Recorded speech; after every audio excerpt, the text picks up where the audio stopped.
1.19 is almost here, so it's time to go through everything new in 1.19.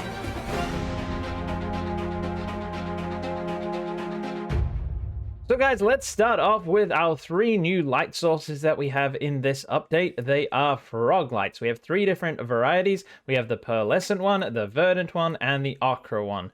And yeah, these are just new little light sources, and they're pretty cool. They look pretty awesome. Now, you get these from frogs. Well, kinda. When frogs kill magma cubes, they will be dropped. So it depends on which frog kills the magma cube. We'll see the frogs later on down there.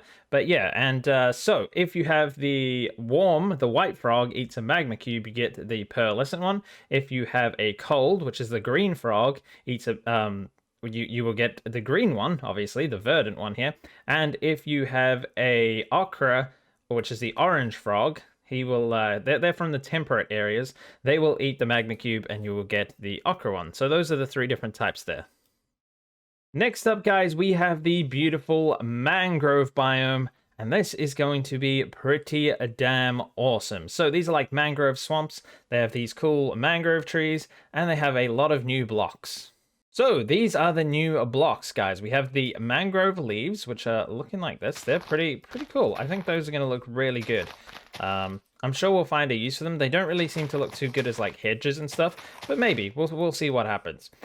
We have the mangrove log, which makes up the tree. We also have the stripped version, which is pretty cool. And the planks are these red ones here. So you have the planks, the stairs, the slabs, the fences, the buttons, pressure plate, doors, trap doors, fence gates, and we have a boat as well, which is pretty cool. And yeah, obviously the sign as well. So yeah, those are the new wood. That is the new wood that we have. And yeah, it's pretty fantastic. So coming up next, guys, are the Propagules. These are how we grow the mangrove trees. They can be grown in water as well, which is really cool. That's like a new feature. You couldn't grow trees in water before. And yeah, they will grow underneath the leaves of the mangrove tree. And once they're at a certain thing, you can get them, pick them off, and plant them and bone meal them, or just wait for them to grow. So that's pretty cool. We have the roots that are under the tree as well, and we also have muddy mangrove roots right here. And now we move on to one of the best parts of this update, and that is the mud. And not just this mud block itself, because that's not that great, my friends. You can change it into packed mud here using 1 wheat, which is cool. We now have a better use for wheat rather than just making bread and feeding our cows, which is, they're actually pretty good uses, but this is a little better. So you can make the packed mud like that, and then for packed mud, make the mud bricks like so. And we have these new mud bricks here where we have the full block, the stairs, the slab, and a wall variant. So yeah, these are going to be very useful, I think. If you're enjoying this video or finding it useful, don't forget to hit that subscribe button, guys, for lots more awesome content. Next up, my friends, is the Ancient City biome, and this thing is crazy. It is found deep underground, has a bunch of new blocks in it, and a new mob, which is very scary. So guys, first up in this section, we have the brand new reinforced deep slate. Now this block is pretty much useless as far as I can tell. It is completely immune to blasts and withers and dragons and things like that, but you can't pick it up, you can't mine it, you cannot move it with pistons. It's in the deep dark, and I feel like it's an incomplete feature, which is something we'll probably be saying a lot about this update. But anyways, yeah, I think that's that. It takes 82.5 seconds to break, which is 9 times longer than obsidian if you had a diamond pickaxe. So yeah, and then it drops nothing. So you can get rid of it. It just drops absolutely nothing. Useless. Right, moving on to the skulk block here. Now these generate in the deep dark biome, and they have an animated texture if you look nice and close. Yes, there we go. We saw it just pulse there. And you can see it like twinkling a little bit. It's very hard to see, but it does have a animated texture. It drops only experience when broken without Silk Touch, but if you have Silk Touch, you can pick it up. So yeah, it activates the Skulk Center, which we will look at just down here, and Shriekers, even when wool is placed on it. And yeah, these skulk blocks will grow when a mob dies near a skulk catalyst, which is this thing here. So this block if we, yeah, you can see these things going crazy over here. If we had a mob die near this, it would grow more of the skulk blocks, which is pretty cool. I think it just transforms the blocks around it into skulk, kind of like when you bone meal the moss blocks. So that is pretty awesome. So this is a skulk screecher, as you can see.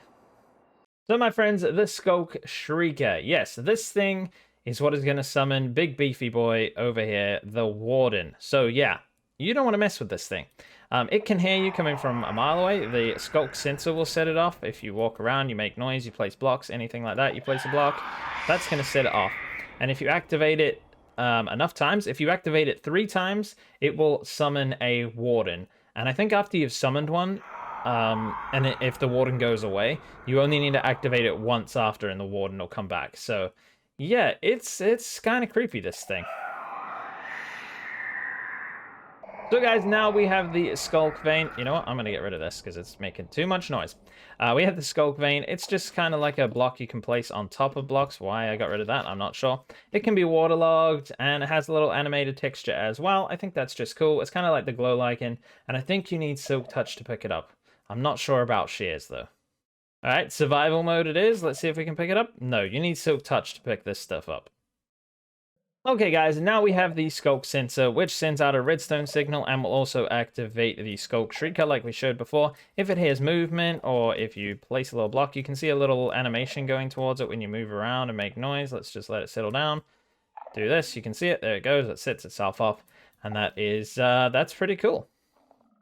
Alright, now we are on to the 3 new mobs. And like I said, guys, we have frogs. They come in 3 variants, the temperate, the warm, and the cold. This guy here is just the orange guy. He's the temperate, and he will spawn in pretty much most biomes, I think, that aren't like cold or warm.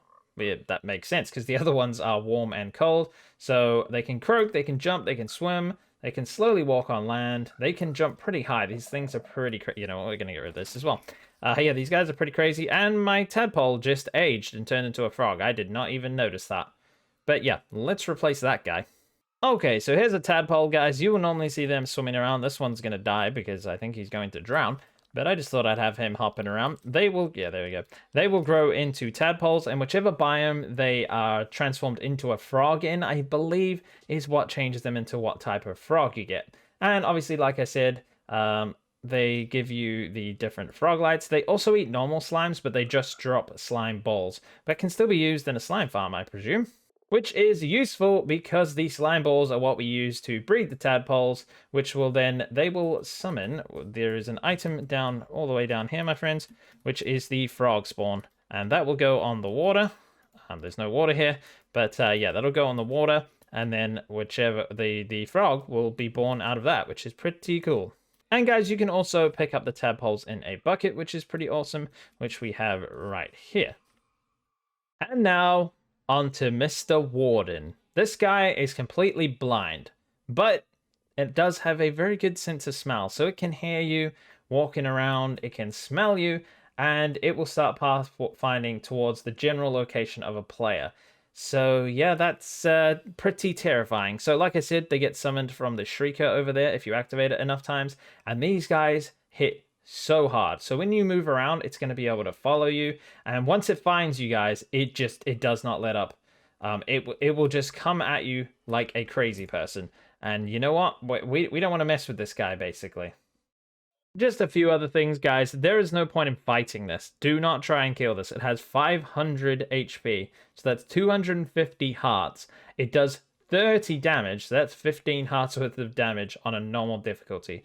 You need to just get away from this guy. Like, do not try and fight him. The point is to sneak around him and just fly away, I guess, if he's coming after you. You can't run. He will outrun you, and he has a ranged attack and everything. So yeah, this guy... yeah, do not try. Do not try and fight this guy. Just get away from him. Right, on to something a little more friendly, my friends. We have the Allay here. Now, these guys will pick up blocks for you. You can hand them a block if you want. So let's just give them some polished guy. There we go. Now he's holding it. He will pick up that block and bring it to where you ask him to. You can use the note block to show him where to put things, and he'll otherwise just bring it back to you. So they are pretty cool. You'll have to watch another video to find out more information about this guy. We're just trying to go over everything quickly here, but this guy is going to be very, very useful. The only place you can find these guys is they sometimes spawn in cages next to pillager outposts, or they are inside the woodland mansions, which are a pretty scary place to go. Not as scary as this guy, but yeah. So just a few miscellaneous items to go over here, my friends. We have the tadpole in a bucket, like I said before. We have the disc fragment. Now you can collect these to make the music disc. So if we grab this music disc and put it on, we'll get a song. But yeah, it's pretty creepy song. Everything's pretty weird. There's lots of strange noises and things. And yeah, you guys can listen to that in your own time, I think. Let's get rid of this.